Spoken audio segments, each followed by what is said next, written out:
కేసీఆర్ పట్టుకొని ఏమంటుండు, నీ పేగులు ఉడవీకి మెడలేసుకొని తిరుగుతా అంటాడు.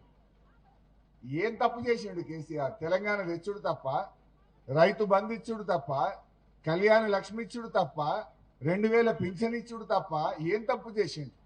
నీ పేగులు ఉడవీకి మెడలేసుకుంటా అంటాడు. కేసీఆర్ ని లాగుల తొండలు చొర్రగొడతా అంటాడు. కేసీఆర్ ని కండ్ల గుడ్లు ఉడవీక్తా అంటాడు.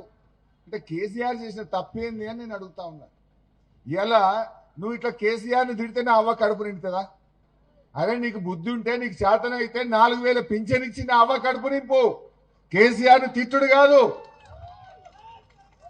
అట్లా తిట్టొచ్చినా కేసీఆర్ను? మీకు నచ్చిందా కేసీఆర్ను తిడితే? కేసీఆర్ను రేవంత్ రెడ్డి తిట్టడాన్ని మీరు సమర్థిస్తున్నారా? సమర్థిస్తున్నారా? తప్పు కదా.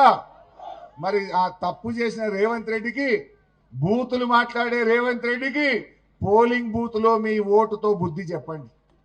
మీ ఓటుతోనే బుద్ధి చెప్పండి. ఇలా రేవంత్ రెడ్డి రైతు రుణమాఫీ ఏమన్నాడు? అక్క కనబడ్డ దేవుడి మీద ఒట్టు పెట్టిండు. కొమరెల్లి మల్లన్న దేవుడి మీద పెట్టిండు. ఏడుపాయల అమ్మవారి మీద పెట్టిండు. యాదాద్రి లక్ష్మీనరసింహస్వామి మీద ఒట్టు పెట్టిండు. మెదక్ చర్చి మీద పెట్టిండు. జహంగీర్ పీర్ దర్గా మీద పెట్టిండు. 15 ఆగస్టు కల్లా రుణమాఫీ చేస్తా అన్నాడు. అయిందా? చారణ మందికి అయింది, 12 మందికి పెట్టిండు.